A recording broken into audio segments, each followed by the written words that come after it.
Hello friends, welcome back to drama explained in Hindi. आज हम discuss करेंगे आपके फेवरेट शो विंसेंजो का एपिसोड नंबर 7। चायंग विंसेंजो को गवाह के तौर पर कोर्ट में पेश करती है। बैकग्राउंड में दिखाते हैं कि जिस दिन म्यूंगी ने सारे गवाह कैंसिल कराए थे, उस दिन चायंग की परेशानी देखकर विंसेंजो ने पूछा था कि किस हद तक जीतना चाहती हो। तो चायंग ने जवाब दिया था कि जीतने के लिए कुछ भी करूँगी। विंसेंजो कहता है तो चलो फिर एक नए गवाह को बुलाते हैं। चायंग कहती है जो है उनका तो कुछ बन नहीं पा रहा, नया कहाँ से लाएंगे। वो कहता है मैं हूं ना, मैं गवाह बन सकता हूँ। चायंग बोलती है तुम गवाह कैसे बनोगी, गवाह बनने के लिए तुम्हारा केस से डायरेक्ट रिलेशन होना चाहिए। वो कहता है तुम्हारा काम है मुझे रिंग में उतारना, पंच मारना है या खाना है ये मुझ पे छोड़ दो। चायंग को कोई आइडिया आता है। वो विंसेंजो को कहती है तुम्हें याद है ना, तुमने वादा किया था कि अगर ज़रूरत पड़ी तो तुम मेरी हर बात मानोगे। विंसेंजो डर के पीछे हट जाता है और बोलता है मैंने कहा था। चायंग कहती है हाँ तुमने ही कहा था, तो अब टाइम आ गया है उसका, जैसे मैं बोलती जाऊँ वैसे करते रहो। कोर्ट का सीन दिखाते हैं। चायंग विंसेंजो को इंट्रोड्यूस करती है कि ये मेरे गवाह और हमलावर दोनों हैं। जज कहता है कि एक हमलावर ये कहाँ से आ गया। चायंग कहती है ये वो हमलावर है जिसने बाबिल केमिकल के एम्प्लॉयज़ को मारा था और वो झगड़ा इस केस से ताल्लुक़ रखता है।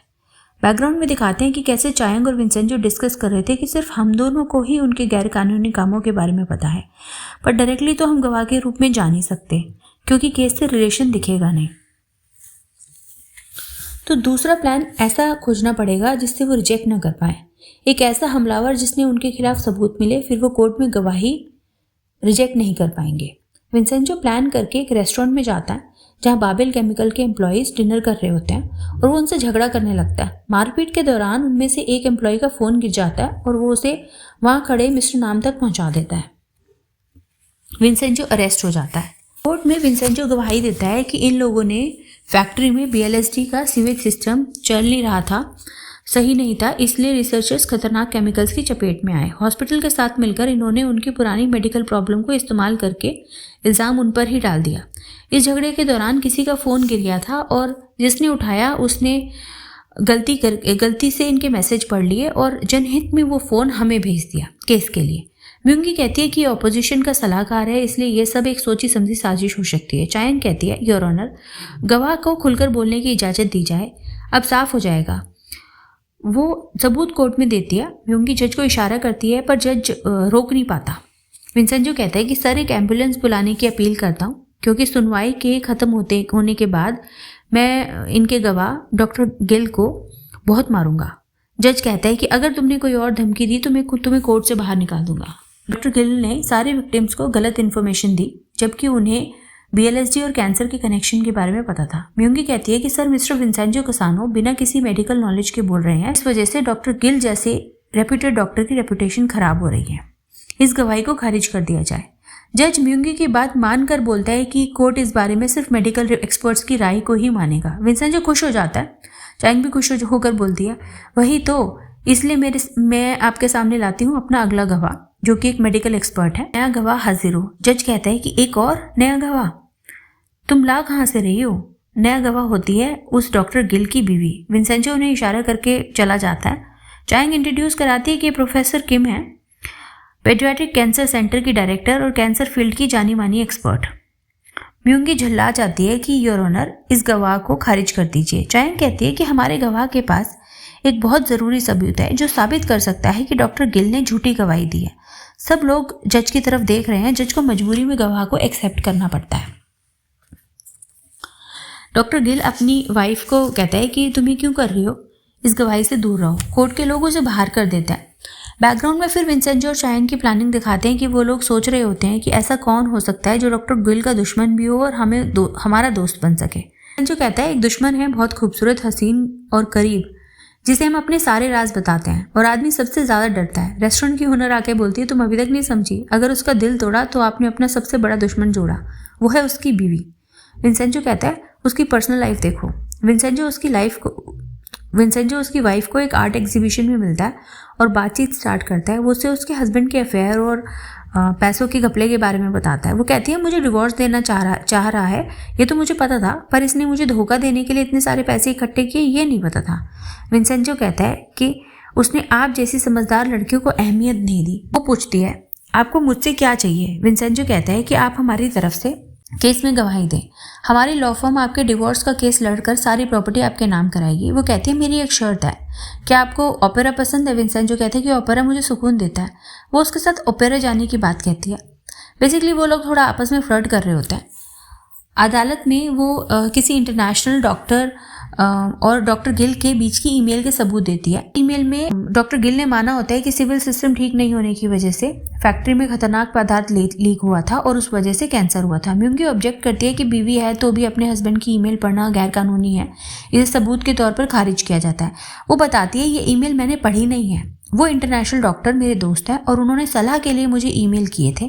मैंने नहीं बताया क्योंकि मैं अपने हस्बैंड की सेल्फ रिस्पेक्ट को नुकसान नहीं पहुंचाना चाहती थी। कोर्ट अब डॉक्टर गिल को बुलाता है उस गवाही की पुष्टि के लिए। बीवी एक और सबूत देती है।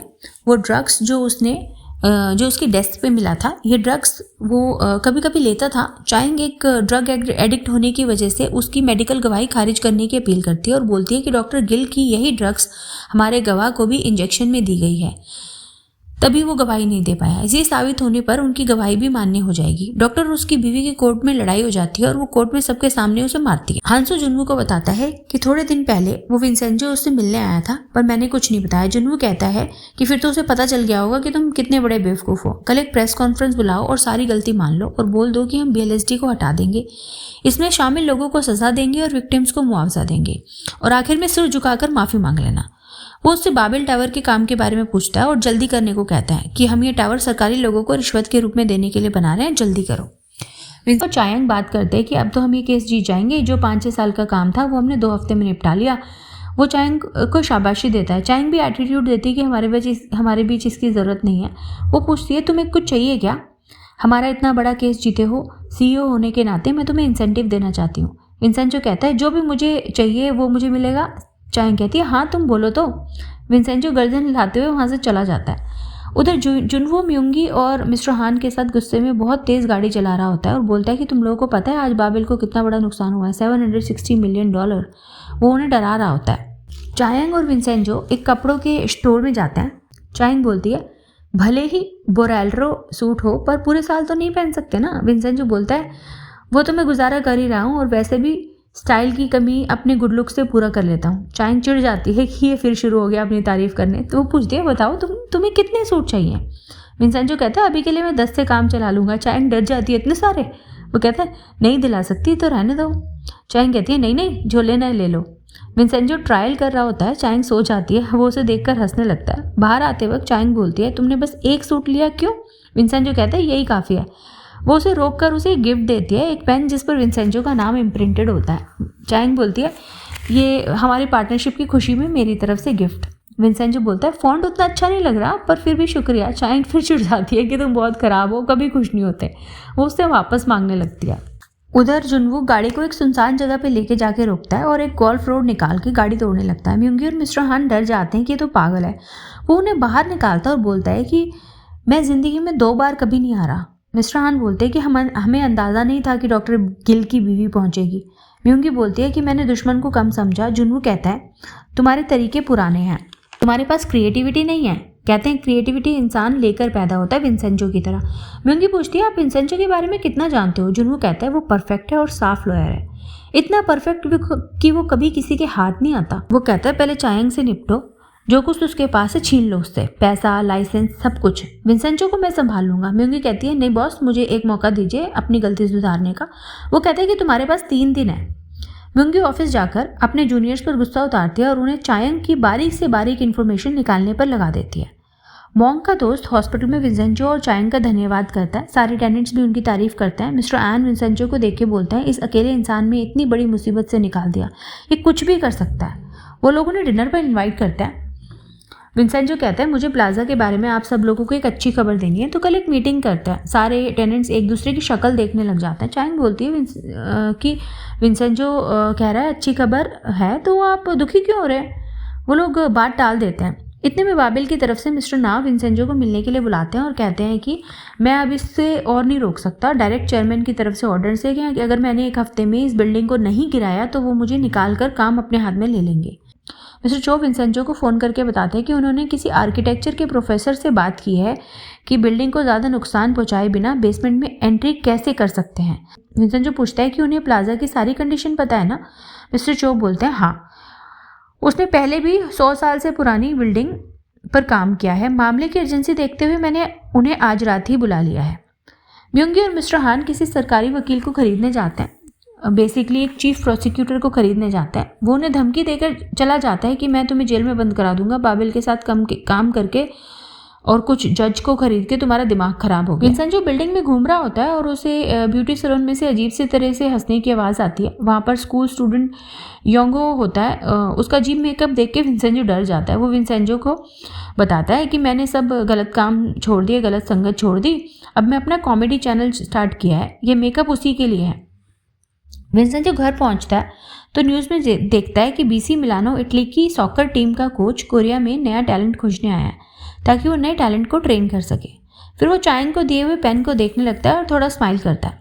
मिस्टर चो दोनों मॉन्क्स को बिल्डिंग के बाहर बुलाकर फालतू की बातों में उलझा के रखता है और विंसेंजो पीछे से प्रोफेसर के साथ टेम्पल की बिल्डिंग की इंस्पेक्शन कराता है। प्रोफेसर कहता है कि बिल्डिंग की हालत बहुत ख़राब है, इसमें स्ट्रक्चरल स्ट्रेंथ अच्छी नहीं है, अगर 30 सेंटीमीटर भी ड्रिल किया तो पूरी बिल्डिंग गिर जाएगी। जुनवो और हांसो अपनी फादर की डेथ एनिवर्सरी पर उन्हें याद कर रहे होते हैं। जुनवो कहता है कि अब सिर्फ हम दोनों बचे हैं, तुम कॉर्पोरेट संभालो, मैं कानूनी काम संभालता हूँ। हमारे पापा ठीक ही कहते थे कि किसी बाहर वाले पर विश्वास मत करो, कभी किसी की तारीफ मत करो। हांसो काफ़ी नशे में होता है। वो बोलते हैं कि आपके सिवा किसी पर विश्वास नहीं करता। वो आगे बोलता है कि अगर मैं तुम्हारी उम्मीदों पर खरे नहीं उतर पाया तो मेरे साथ भी वही करोगे जो तुमने पापा के साथ किया था।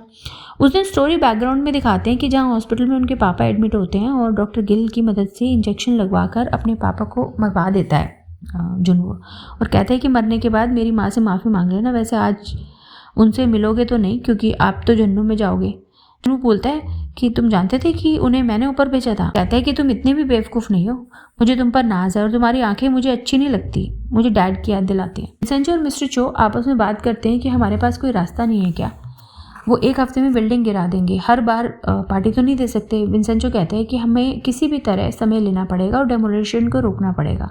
मेरे पास एक चाल है जो मैंने अभी तक नहीं चली, वो बहुत आसान है पर ख़तरनाक भी है। सारे टेनेंट्स कुछ ख्यालों में अपना काम ख़राब कर रहे होते हैं, जैसे कोई खाने में नमक ज़्यादा डाल देता है, किसी के कपड़े जला दिए। फिर बैकग्राउंड में दिखाते हैं कि उस दिन जो आदमी खाना मांगने आया था उसने उन्हें बताया था कि इस बिल्डिंग के नीचे बहुत सारा सोना दबा हुआ है। वो लोग यकीन नहीं करते तो उसने बताया था कि 3 साल पहले मैं एक बार में पीने गया, तब उस बिल्डिंग के काम करने वाले लोग बात कर रहे थे कि उन्होंने करीब 120 मिलियन वॉन का सोना यहाँ रखवाया था, पर तभी किसी ने आकर उन सबको मार दिया ताकि राज ही रह जाए। वो एक फ़ोन दिखाता है जिसमें एक मजदूर के हाथ में गोल्ड बार होता है। सब लोग उसकी बातों को मजाक समझते हैं पर यकीन भी कर रहे होते हैं। चायंग, विंसेंजो और मिस्टर नाम न्यूज़ में बाबेल की प्रेस कॉन्फ्रेंस देख रहे होते हैं जिसमें हांसो मीडिया के सामने माफ़ी मांगता है, विक्टिम्स के परिवार वालों के लिए मुआवजा और BLSD का प्रोडक्शन तुरंत रोकने का ऐलान करता है और सारे हादसों की जिम्मेदारी भी लेता है। चायंग बताती है कि लॉयर्स के एक फोरम पर किसी ने म्यूंगी के बारे में गॉसिप डाली है कि उसने चीफ प्रोसिक्यूटर को खरीदना चाहा था पर उसने रिश्वत ली नहीं। लोग टेनेंट्स के साथ मीटिंग के लिए जाते हैं पर नई बिल्डिंग खरीदने के नाम पर बात को सब टालने लगते हैं।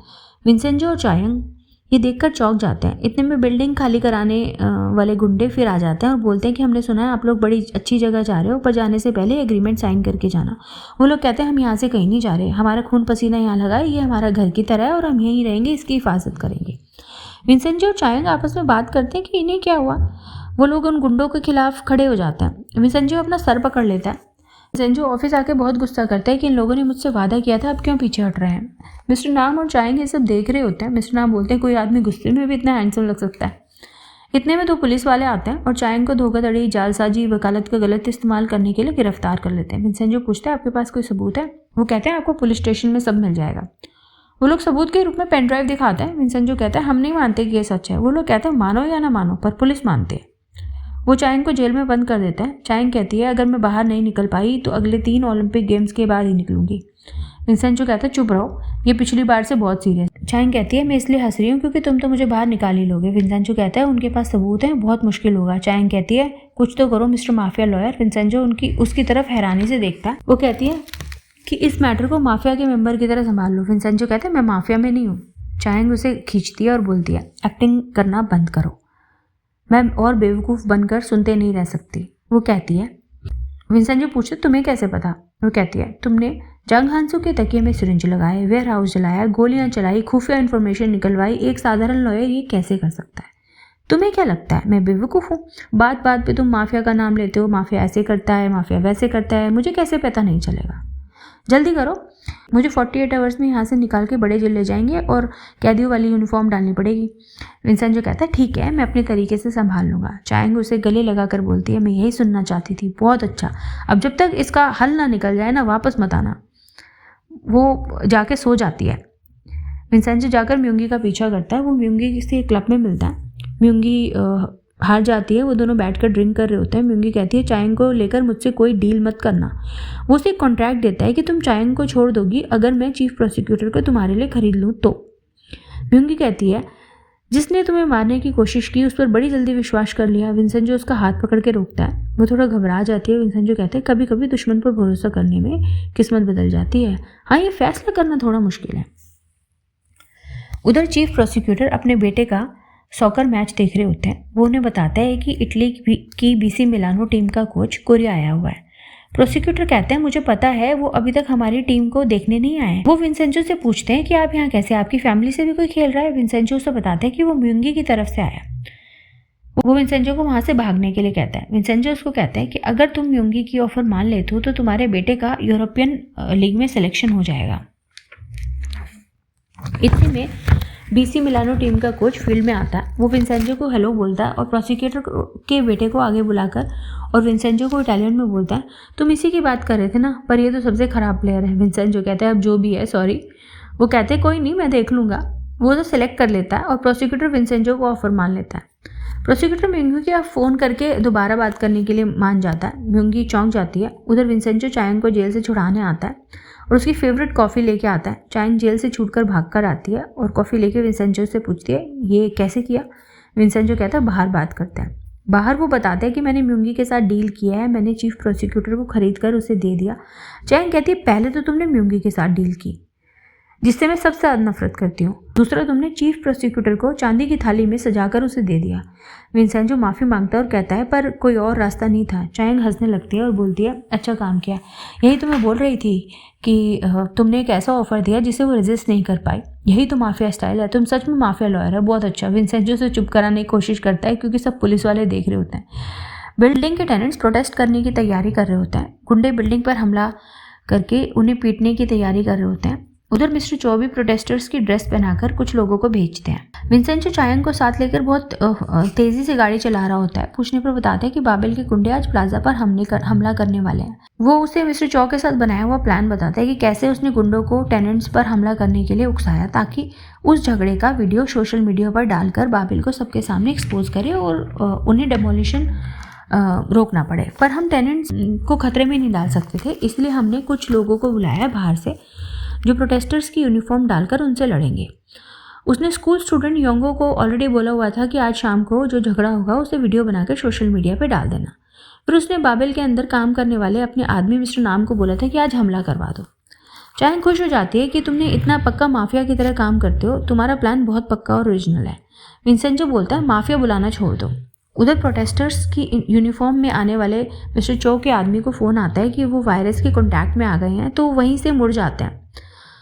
मिस्टर एन प्रोटेस्टर्स जैसी ड्रेस पहने होते हैं। गुंडे उन्हें मारने लग जाते हैं। योंगो अपनी माँ और बाकी लोगों को बुला के लाता है कि वो गुंडे मिस्टर एन को मार रहे हैं। वो लोग उन पर हमला कर देते हैं अपने सारे किचन के टूल्स लेके। उनकी और गुंडों की लड़ाई हो जाती है। योंगो सब रिकॉर्ड कर रहा होता है। विंसेंजो और चायांग पहुंचे ही होते हैं पर मिस्टर चो उन्हें बताते हैं कि मेरे लोग इन्फेक्शन की वजह से नहीं पहुंच पाए। विंसेंजो चौंक जाता है कि फिर कौन लड़ रहा है। वो टेनेंट्स को लड़ते हुए देख के हैरान रह जाता है और एपिसोड यहीं पे ख़त्म हो जाता है। अगर आपको ये एपिसोड अच्छा लगा हो तो प्लीज़ लाइक शेयर और कमेंट ज़रूर कीजिएगा और सब्सक्राइब कीजिएगा हमारे चैनल को। प्लेलिस्ट में आपको बाकी के एपिसोड्स भी मिल जाएंगे। अगर आप कोई और एपिसोड देखना चाहते हैं तो उसके ऊपर भी ज़रूर बताइएगा और अपने एक्सपीरियंसेस भी शेयर कीजिएगा। Thank you for watching.